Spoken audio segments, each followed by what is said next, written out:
Need to reset your HP ZBook Power? Follow this guide to restore factory settings and reinstall Windows safely. So this should hopefully be a pretty straightforward process, guys, and without further ado, let's go ahead and jump right into it. It's supposed to not delete your personal files. I strongly suggest that you create a backup of any important files or documents before you proceed, because even though it might say that it's going to save your personal files, there's no guarantees that it will, so just keep that in mind, and we're going to go ahead and jump right into it. So we're going to go ahead and start by right-clicking on the Windows Start menu, and we're going to select the settings. You want to select System, and then on the right side, scroll down until you get to Recovery. Reset Advanced Startup Previous Version of Windows. Go ahead and open that up. So we're going to start by going underneath Recovery Options, reset this PC, choose to keep or remove your personal files, then reinstall Windows. Go ahead and select Reset PC. Underneath Choose an option, Keep My Files removes apps and settings but keeps your personal files. Now, like I said, there's no guarantee, but you still want to create a backup, but we are going to select that for today's tutorial here. And it's going to ask how would you like to reinstall Windows. I usually do a local reinstall, so that's what I'm going to select. And current settings is going to reinstall Windows from this device, and then we're going to select Next again. This shouldn't take too long here, guys. And resetting will change settings back to their default, keep personal files, reinstall Windows from this device, remove all apps and programs, and you can also view what apps will be removed.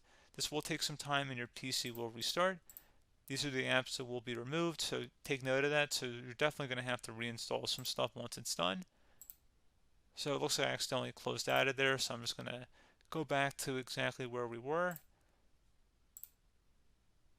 And we're just going to go ahead and proceed with the reset here and select reset.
And there you go, guys. Should be simple as that. Go ahead and reinstall any of the applications that were removed. You can see a list of them by clicking on the link that's going to be on our desktop here. And that's pretty much it, guys. So, as always, thank you for watching this brief tutorial. Do hope I was able to help you out, and I do look forward to catching you all in the next tutorial. Goodbye.